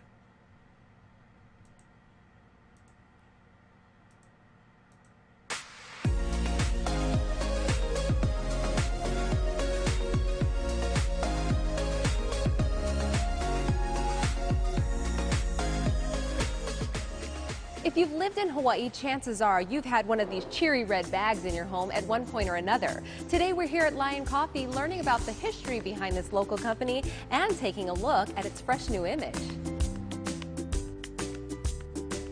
So Lion Coffee was founded in 1864 in Toledo, Ohio. It was a guy by the name of Jim Delano who in 1979 brought it to Hawaii. It grew so much he moved to Kaka'ako. And then in 1997, 20 years ago, he moved here to Kalihi, and we've expanded actually twice since then. We roast here locally. We're the #1 coffee brand in local markets, but we also ship around the world. Brands always need to stay relevant, and we went out, we listened to customers, we internally talked about what do we stand for. People love the Lion, they love the red bags, the gold clip, but we needed to be updated, contemporary, so the red is a more vibrant red, and the Lion has become friendlier, yet he's regal, and he's wearing a lei haku on his head, and so we kept the same color lineup, and we have the red bags, which you all love, and with the red label for the unflavored coffees, like the Lion Gold, the Lion Original, the blue labels for our flavored coffees, and that real rich looking gold bag, that's where we celebrate those Hawaii coffees. And then we've got the green bag, which has the antioxidant rich coffees, where coffee already has antioxidants. These particular ones have even more. And then the black bags are our decaffeinated coffees. When we repackaged it, we put the labels on the bottom of the package, and that seems like a really small change, but it's a big change because before you opened the bag and you started rolling it down to keep your coffee fresh and you couldn't tell what coffee was in it. Now the label at the bottom, it's really easy to keep track of it in your kitchen, and the whole packaging is really designed to make it easier for the consumers who already love us and also easier for those who haven't tried us. We really want people to try our different blends and our different roasts. But that's what's so exciting about working here is we do much more than just roast coffee. There was a woman who I met, and she talked about how she drinks Lion Coffee because it reminds her of her late mother. Family gatherings in Hawaii is all about the food, but what comes out after the food's finished? Coffee, and you drink coffee and talk story well into the night. That's what Lion Coffee really creates, is that emotional connection with people. This segment is sponsored by Lion Coffee. Fossil Pride.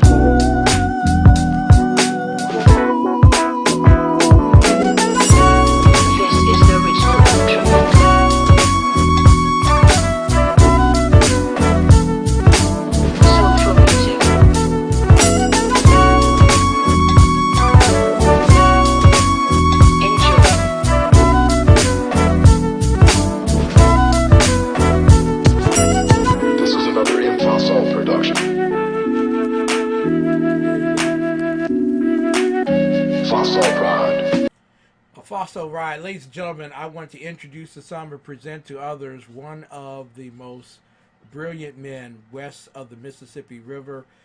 Certainly a clandestine figure in the Gavin Newsom California IA, spelled with a California K.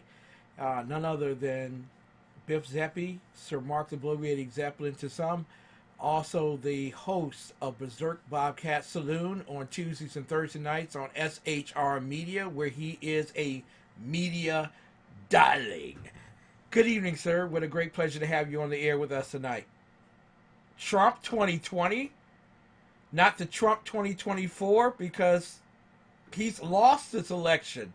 He's lost the election. It's all over. Joe Biden has electoral college votes. Stacey Abrams did the whole thing. Michigan did the Black National Anthem. It's all over, right?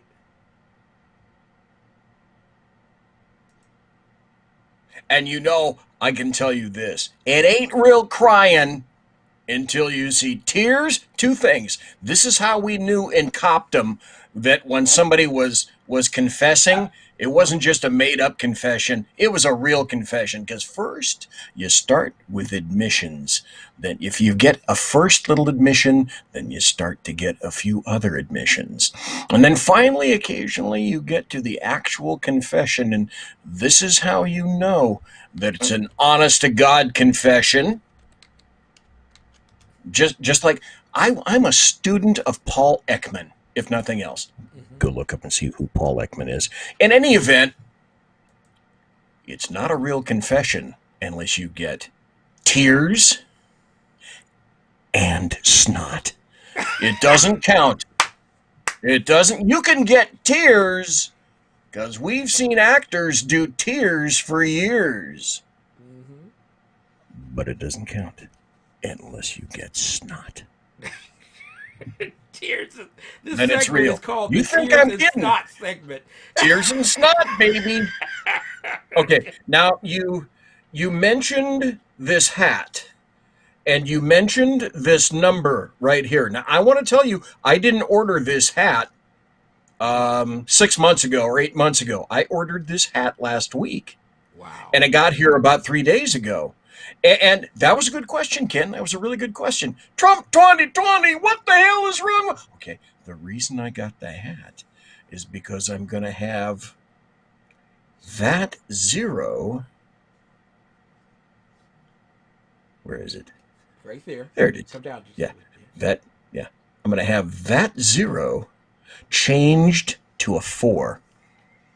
Wow. I'm going to have it embroidered. And this is actually a very nice hat. Yeah. This is a really, really nice hat. These are all standout letters and whatnot. And there's a little gold stripe right here. And they got the flag thing going on the lid. So I'm going to change that 0 to a 4. Hey, I have to ask you, since I only caught the show about 2 or 3 minutes before I went on. Yeah. So I missed all the other rest of the stuff, but it sounded really interesting. Now, you were indicating that apparently off-screen, SCOTUS was a little upset or conflicted, shall we say, and that apparently you had some kind of an inside track to said conflict. So since I missed it all, and I'm sorry if I'm drawing it out for the people that have already heard this, but I'm dying to know, what did you... Listen, mister, what did you know? And when did you know it? When did you know it? Well, I do want to let y'all know that there's some things that are coming out on the down low in Washington D.C. regarding why AG Barr is leaving, and I want to. Oh yeah, I'd love to talk about that too. Oh hell yeah! I want to do that with you. But also, SCOTUS is in the battle of a civil war. And you and I have talked about this before. It is the de facto governance of forgive me, not supposed to say Chief, but Clarence Thomas with his henchman Alito and John If we couldn't Roberts. say Redskins, why should you be able to say Chief? Gosh damn racist. I know. Right. Oh, you guys, you see. Chief of police, you got to get Washington rid of that. football team. You can't say chief of police anymore. That's executive officer of the police department. There you go. Yeah. Because that's racist to say chief. But That's apparently right. there is a fight going on between Clarence Thomas trying to coagulate the conservative strict constructionists together on that particular case, Texas versus Pennsylvania, and John Roberts and his stash of liberal parasites in the Supreme Court, Kagan, Barr, and Sotomayor. And apparently Kavanaugh is swinging in the direction of Roberts. And so at this point, you have 4 strict constructionists that are together. And the other one's kind of, I don't want to get involved with this one kind of thing. Because Roberts says he doesn't want to make a decision on any of these cases because he doesn't want Antifa and Black Lives Matter to riot. He doesn't want to be the one responsible for the rioting to come on after they make a strict constructionist decision, meaning that he's against all 5 of those strict constructionists, and one of them better swing his way so that there's never a problem for the rest of these cases coming forward, which will be difficult because Sidney Powell has an almost indestructible case coming to him out of Georgia and out of Michigan. So we're going to see how that soap opera goes at this particular point. But there is a serious civil war going on at the Supreme Court. And if Roberts loses, the swamp will riot. Do you see my head? Do you see my tilted head? Yeah. Okay. Do you know what that's called? What is that called? That's called the CPL. Okay. You ever had a dog?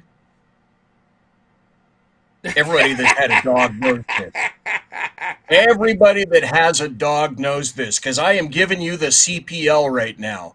And what is that? Everybody knows that's the canine puzzlement look. How many times have you gone to your dog and you've said, Ginger, no, Ginger, and it sounds to the dog like Gary Larson says, blah, blah, blah, blah, blah, Ginger, Ginger, blah, blah, blah, blah, blah, Ginger, and the dog gives you then the CPL, and this is the CPL. There you go. Let me try that at home. See if my cat does that to me when he's telling me, and so what? Okay, so now that having been said, because that was a visual, and on TV, on TECN TV, folks, I can do visuals. So, having said that, what, whom do you place into God, I've got questions. You've got answers. I've got questions. Who do you consider to be in the strict constructionist ballpark on SCOTUS? Who do you think falls in there? I would think Kavanaugh would be 1, Coney Barrett would be 2, okay. Thomas would be 3, and Alito would be 4. Neil Gorsuch is kind of a swing man between the 2. Normally he would side with the other 4. So those would be the strict constructionists. Neil Gorsuch. And then the leftists would be, you know, your Mark 1, Model 1, Breyer, Kagan, Sotomayor. And Kagan and Sotomayor. Okay. Mm-hmm. So, all right. Now, having established that, in this most recent refusal of SCOTUS to take Trump's case, the two dissents, if I'm not mistaken, were in fact Thomas and Alito. That's correct. Do I have that correct? That's correct. Okay. And they were attempting to make, I guess, what you would submit is a constitutional argument. So essentially that was 7-2, which means reject. Yeah. Yeah. Now, the kerfuffle that you were hearing, did that allegedly occur before this vote or after this vote? That's very important, I think. Before the vote. Mm-hmm. Okay. All right. So essentially, if I'm understanding this correct from your information, John Roberts, who is, okay, the chief jurist, I get it, but he's telling the other jurists, especially the young ones, how they're going to vote, and specifically because he's afraid of riots. Do I have that correct? That is correct. Okay. And apparently this was not meant to get out in any way, shape, or form, yet you had information from someone on the inside who apparently had overheard this kind of stuff going on. Yep. Yep. Okay. Which provides insight into SCOTUS. So the major question that I immediately had after hearing that was, since when, but I know the answer to this, this is rhetorical, since when does the potential of violence stop the law from acting? We saw it on the streets. We saw it in the mayor of Portland. We saw it in the mayor of Seattle. We saw it with the mayor of Berkeley. We saw it with the mayor of San Jose. We saw it with the mayor of Sacramento. We saw it with the mayor of D.C. We saw it with the mayor of Chicago ad nauseum, all of them leftists. So, by dint of the threat of violence, we must assuage the fevered brows of Antifa then. So now, if I have this correct, now we have the Chief Justice of the Supreme Court of the United States of America saying that one of the major factors, if not the damn major factor in making a decision is when this decision is issued, will there be violence in the United States of America? Dude, did you not get an education? Did you not go to any history classes? Do you not understand? Now, Professor Mike Jones has said that they study tort law in constitutional classes, but they don't submit to any understanding of the history of the creation of the Constitution. And this fuck nozzle is apparently the result of having missed one or a significant series of classes on that very same issue. And this is the Supreme Court of the United States of America, where we're told that these people are purposely insulated in a vacuum so that they can make the ultimate decision. So apparently it's not quite in a vacuum then, is it? So this guy decides he's going to make a decision, a leftist decision that leftists embrace historically. Oh, I guess if it's good enough for them, it's good enough for him. Then, Ken, did I understand you to say, or at least sub rosa hint, that, but wait, there's more coming to the Supreme Court? So do you think there's more coming to the Supreme Court? Oh, hell yeah. There's a ton of cases coming to the Supreme Court. The problem with Roberts at this point is you may have been able to get away with that on the states matter. The problem will come when citizens are filing lawsuits against the states. Okay. At that I can understand it to a degree when they say something similar to, And you, again, I am far from a constitutional scholar. I want to have Dr. Mike Jones on my show tomorrow night because I'm going to be asking him some of these damn questions. So I proffer up front, I am the furthest thing from a constitutional scholar that you could possibly get. I'm even less a constitutional scholar than the microphone I'm talking into right now. That is a true constitutional scholar.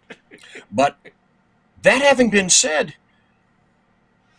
you know, you have to ask yourself, if I'm understanding it correctly, a portion of the reason that SCOTUS didn't want to get involved was they'd rather not intervene and let the states themselves sort this out. Now, do I have that correct? You got it correct. Generally their interest in this is, we don't want to hear it, hands off, you're the states, we're the Supreme Court, you dudes and dudettes, handle it yourself.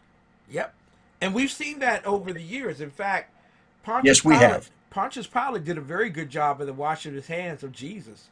You know, how'd that work out?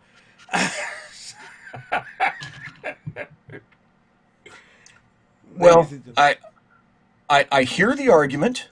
I can't say that I agree with it, but I understand what it is that they're saying.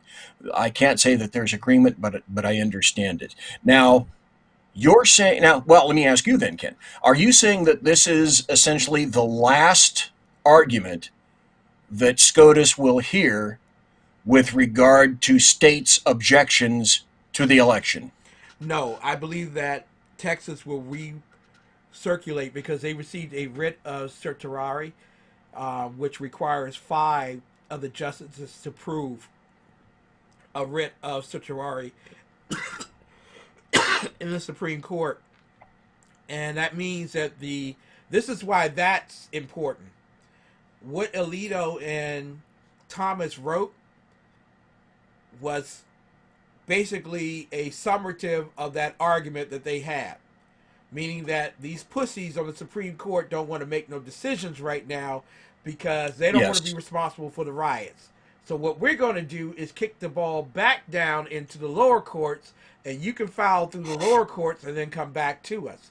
That's what the writ of certiorari is all about, and it requires 5 justices to approve it, which basically means Clarence Thomas won kind of sort of the Civil War by sending the states back to fight in the states and then come back up.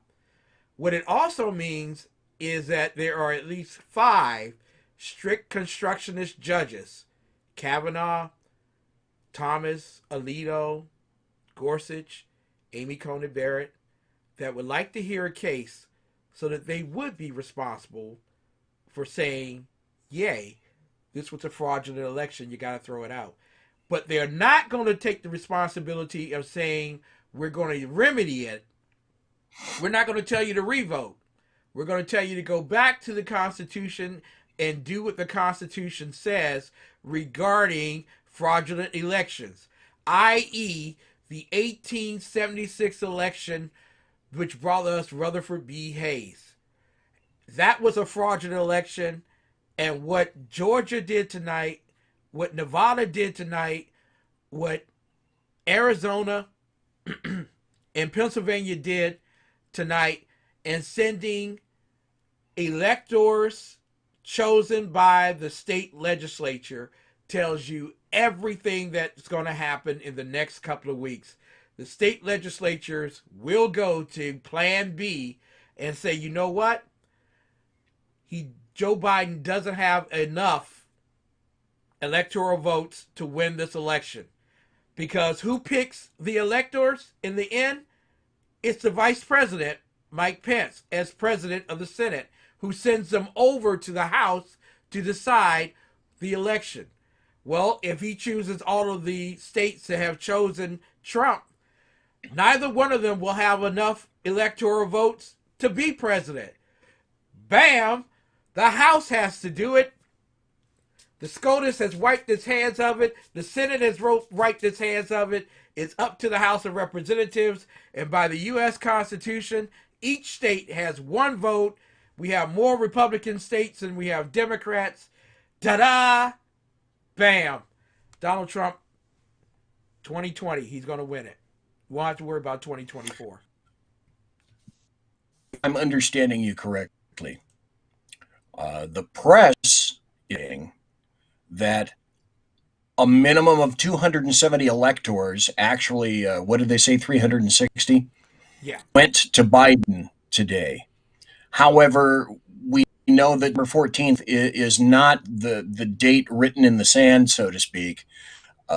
Does it not have to be confirmed and then etched in stone on January 6th? On January 6th, here's the fun part about this. The House representative for the state can say that we have a problem here in Houston. Both of the rockets are ready to launch, but we're choosing only one rocket, and we're choosing the Trump rocket for the state, unless the state can conjecture why we must choose a fraud election president, who, by the way, the Supreme Court, if it doesn't act, will be setting us up to have a felon as the president of the United States, which will bring up the opportunity for criminal investigation, i.e. Richard M. Nixon. Oh my God, that's... Okay, so you think of Nevada, Georgia, and who else? Georgia, Nevada, Pennsylvania, and Arizona have all decided to send Trump electors on January 6th to Mike Pence, which means that more than likely Wisconsin and Michigan will do the very same thing. So there is no doggone way that Joe Biden has enough electors in and of himself to win this election point blank by the Electoral College that met today. He won't have them. So it will be up to the House of Representatives to choose the President of the United States. You think that once it becomes official that those four states are going to throw over to Trump, that Wisconsin and Michigan, they'll just throw in on top of that on January? Exactly. Or they will open themselves up to some very big criminal investigations as a result of Sidney Powell's presentation before the Supreme Court, which has a lot of stuff in it. So do you foresee then, at least now until January 6th, we've seen essentially the end of state suits running up to Texas. Now there are going to be personal suits? Oh, no. We're going to still see Texas go back to the courts at this point. They're not throwing anything out at this point. They've just been kicked aside for a moment. SCOTUS will have to make a decision regarding this particular election. One way or the other, it would be from the inside Giuliani case or the outside Sidney Powell case or the right up the middle states case, which will be coming back to them in January once they go through the lower courts and get tossed out all the way up the federal chain and through the appeals courts on an emergency basis.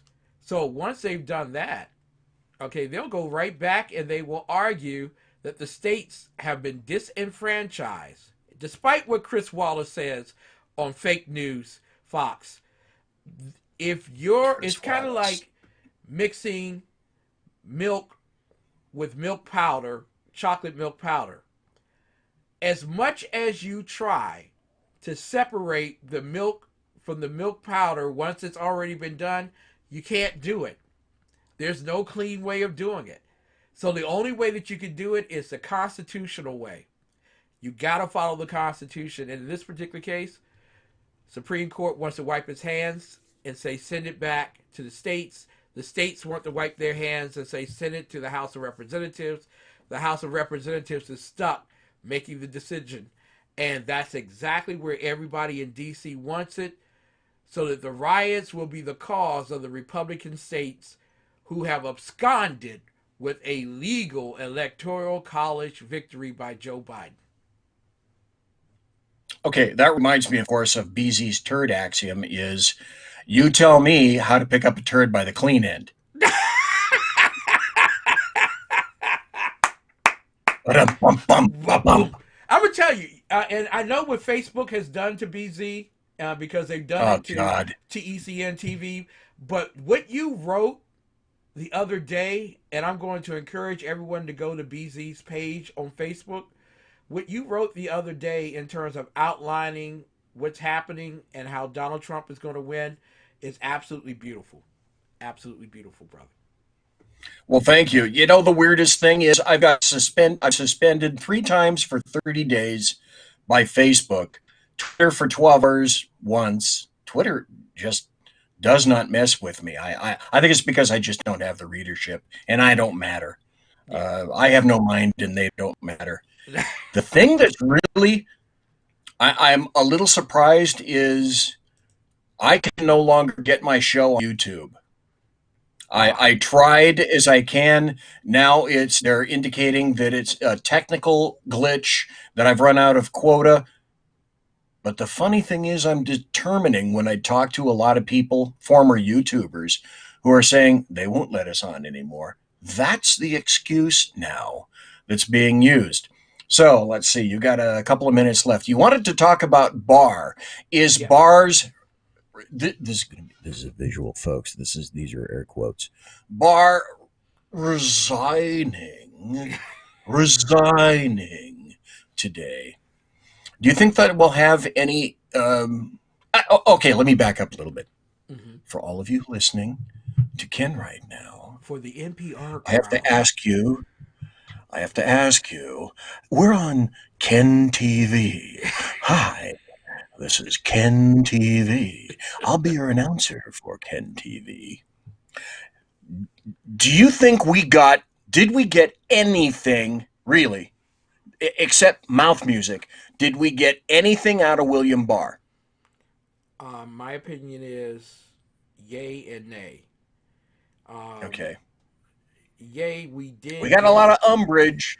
We got a lot. We got a special counsel for the crimes regarding Russia collusion, and that will include a look at Hunter Biden.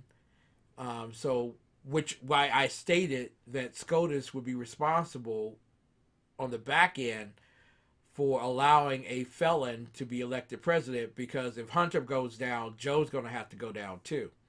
I don't know if they will go all the way through with it, but at least you have a special counsel.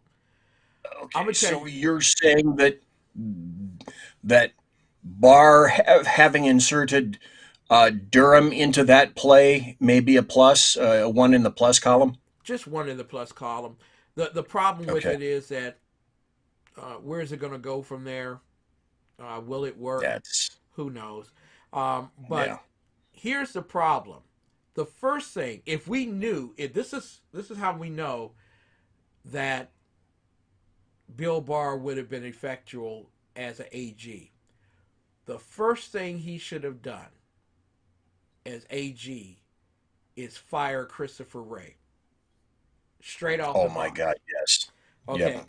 Otherwise, you're just playing the same game. And Joe Biden has already stated that he doesn't want Christopher Wray to go anywhere. He wants him to stay at the FBI, which gives me a red flag that something's wrong with Christopher Wray at this point. The bottom line is the first person who should have been fired, and he should have said, the only way you can hire me, Donald, is if I can fire Chris. If I fire Chris, I don't want to hear any mouth out of you, because that's the only way I'm going to have to clean up from top down the FBI. And then we would have heard all those other things that came out, that Hunter Biden and his tapes were there, and a few other things that are beginning to show up on the radar screen that were hidden during the election. We shouldn't have even had a president-elect Joe Biden. We shouldn't have. It shouldn't have ever gotten to this point. And Donald Trump is absolutely right. But he screwed up. Come on. He screwed up on Jeff Sessions, and he screwed up on Good God. Barr. Good God, did he mess? You and I both know why he inserted Jeff Sessions in there, because Sessions was an early adopter of Trump, and that was a win for Sessions. Trump learned something from that. Okay, I get it. As White Comey, Ray is nothing but a Jimmy the Leak Comey minus about 8 or 9 inches. He's the same guy. Now, except another slight exception, he's not as publicly self-aggrandizing, and he's not as publicly self-righteous. Privately, he is. That's how you get up to the 7th floor. But he is no different from Jimmy the Leak Comey, except for he has not yet, that we know, he has not yet leaked something. But the weak is young. Yeah, is what I say. I want to question you. Go ahead, Ken. I want to throw a question your way on the none other than the Man with the Cat show, BZ show. The Cat show. I got to throw this question your way at this point. Is it possible that A.G. Barr has left behind, for someone who comes in with about 3 weeks ago, the opportunity to begin a series of grand juries on a lot of pertinent people like Susan Rice, like Joe Biden, and so on? Do you believe that that's a possibility? Oh, you mean like I'm not supposed to mention Operation Depth Charge? Oh, that's right. I'm not supposed to mention Operation Depth Charge. Hi, this is Ken TV. I'll be here all night. Ken will be on all Ken, all TV, all the time. I love you, I got to tell you, I like this TV stuff a lot better than calling you on the phone, because I can actually go, all Ken, all the time, on TV. To Ken TV, all Ken, all the time. That sounds like me on the weekends here. All Ken, all TV, all the time. But do you really believe death charges have been dropped and that they're about to explode, giving cover to Donald Trump to focus on winning state legislatures? To quote somebody that I know frequently and love quite well of only about 5 minutes ago, yes and no. And here's what I mean. What I mean. Let's say that this all works together, and January 20th, somehow the dovetailing occurs, and of course the left is. I'm not even going to address the riots and all that silly crap, because that'll occur. But anyway, in a vacuum, if it all dovetails together and you see a second term of Donald Trump, my hope would be that he would insert someone in there with a much more advised history of having worked as an attorney somewhere. Better than Sessions, better than Barr. And I don't doubt the CV of Barr, although there are some weird things going on in Barr's background that have just been, that have just come up. I wouldn't mind seeing, here's what I'm saying. If Trump gets back in and the AG is somebody like Giuliani or Grenell or Ted Cruz or somebody with a legal background, I'm not going to say Trey Gowdy anymore. No. No. He's a terrible host for Hannity, by the way. Yeah. God, who? But he has the other guy's name nice is on the tip of my tongue. He has a nice. Yeah, haircut. he does. I wouldn't mind Jim Jordan, but God dang it, there's another person that is on the tip of my frenulum, and I just can't think of it right now. Okay, but anyway, the depth charges, I believe, have already been lined up. If you have the U-boat captain brave enough and courageous enough and loyal enough and willing enough to sense where they are, because a lot of these people, I believe, know where the bodies are buried. And from now on, the GOP can no longer afford to play small ball, stupid ball, or short ball. They better be playing vicious ball and long ball. That's the only way you're going to get ahead in this game. And when I say get ahead in this game, you're going to have to start playing the game that the Democrats do. If you don't, you're going to lose this country. Now, the squish GOP at this point would be quivering in the fetal position under the desks after hearing me say, "Oh, we can't play like that. We need to be," yeah, exactly like that. "We must be loved.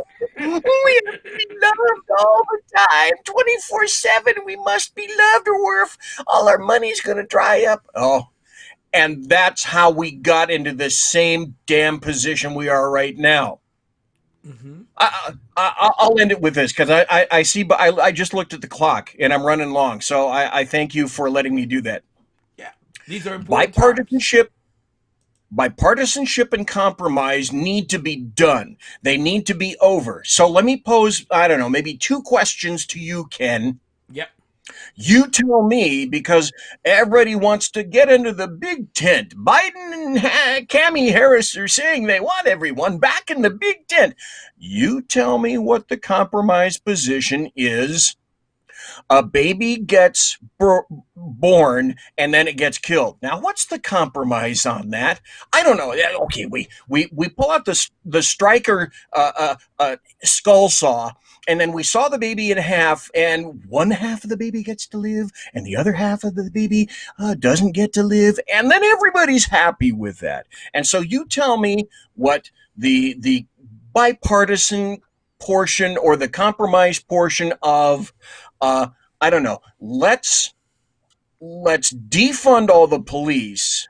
Let's steal all your guns, and at the same time, let's make sure that we instigate all the people that are working for us, such as BLM and Antifa. Now, what's the compromise on that? Oh, and to hell with the Constitution and the Bill of Rights. I just want to say that most of the rhinos have already auditioned for the post of bending forward in a parallel 90-degree state. With Kamala Harris in front of them and Joe Biden behind them. They have already given up to the swamp. If they're not part of the swamp, they are not even in the calculations. Here's the big calculation here. Donald Trump, if he really has nothing to lose with 6 weeks to go, what the hell else do you have to lose? Pull out all the shots. Declassify stuff all over the place. All of a sudden begin grand juries on people at Christmas time. Subpoena them on Christmas Eve in front of their parents. Why not take the FBI, or wait a minute, even better, special forces, since they report directly to you now through the U.S. military, special forces to go and arrest people and do the perp walk on television. Sure, let's do the Roger Stone raid on everyone. Let's make sure that we arrest everyone at 3 a.m. in their jammies. Yeah, you got nothing to lose. Nothing to lose. What are they going to say about you that they haven't said about you already? You got That's what I told about the GOP. I don't know if you've said that, but I know that I have. The GOP is already at no. They're already at a perennial no, but they want to be loved, but they don't understand they're at no. You're already at no, you morons. So what have you got to lose? How about occasionally you push the envelope and then somebody sooner or later gets around to saying yes, because the survival of this nation is at stake. This is the greatest experiment on the planet, and we were winning. It's the 8 great stages of civilization, and we're in about stage 4 or 5 right now, which is not that far away. Go back to the Ronald Reagan quote about one generation, which is why I say veins between the teeth. We're not that far from losing the country. And the people that are telling you, you're just a conspiracist, you're just a tinfoil hat wearer, they're not paying attention. They're the morons. Not you, folks. You listening to Ken's show right now, you are the normal people. You are the regular people. Further, you're the American taxpayer. You are funding the entire damned planet. So when any of these other nations go, well, on the United States, yeah, we're taking our damn money away. There you go. You fund everybody. So when we die, you die. Also, too stupid to realize it. Just want to say this real quick to you because I love you coming on. And Dave is in there saying that he told us that we were wrong about SCOTUS and he was right. We give you the accolades there, man, but I was partially right. It's going to come back. But also, here's the other thing that I wanted to mention. This Friday, the budget comes to a screeching halt. What do you think Donald Trump is willing to make happen in order for there to be a continuation of the budget up until the 28th or the 1st of February?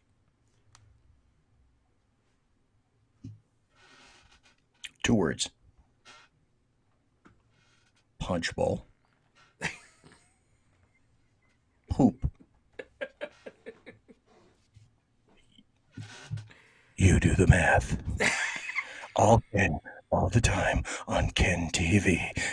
By the way, I give you permission to pull this up as an intro. As a matter of fact, next week I want to hear this as an intro. Make that intro. Send it to me. It will be an intro. I will play it. No. Just edit it out of this. Just be quiet for a second. I'll do the intro for you. Hi, I'm Ken McClenton. You're listening to TECN TV. All Ken, all the time. See, just edit it right there. Right there. Okay, I'll work on that. Okay, I'm sure you will. Ladies and gentlemen, Donald Trump ain't got nothing to lose. You didn't vote for him to be president, who are members of the federal bureaucracy. You didn't vote for him. And guess what? He's already given you Christmas Eve off. So guess what? You'll be unpaid from the 18th until the 20th when Joe Biden comes into office. How about that? Merry Christmas! Can I make one final illusion on your show? Sure. Not illusion, illusion. Think of it this way, folks. M47 patent tank, China shop.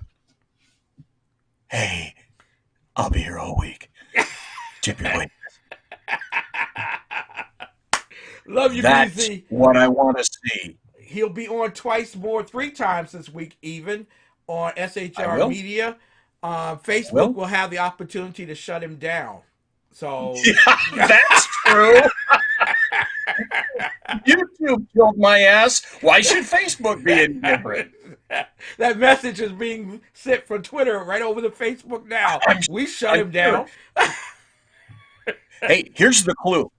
When you have, let's see, you correct me if I'm wrong. Now, on his advisors or roles in his cabinet and also advisors. Now, if I'm not mistaken, Biden has somebody from Facebook, somebody from Twitter, and somebody from Google.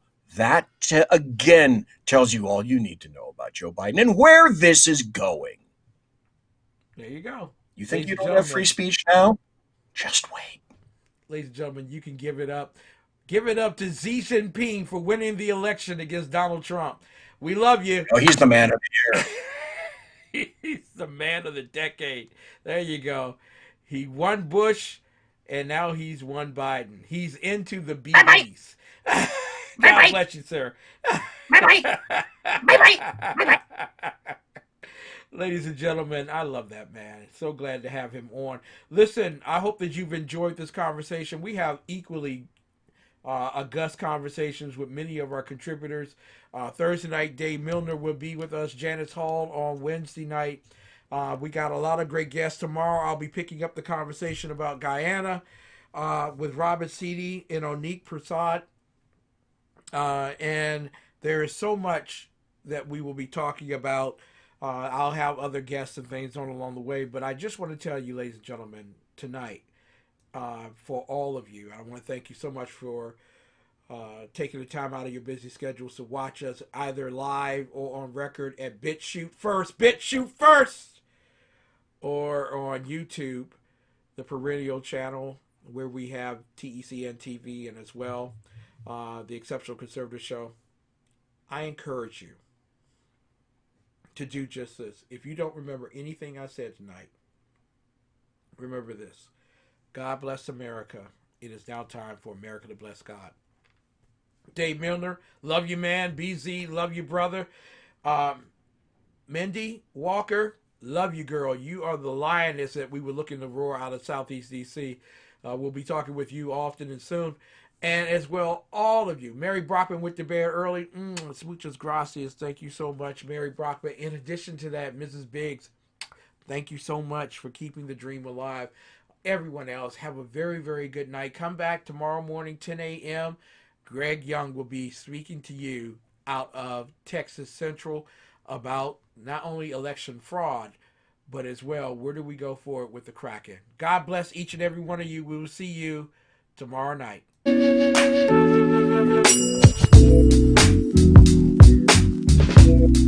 is an original instrumental.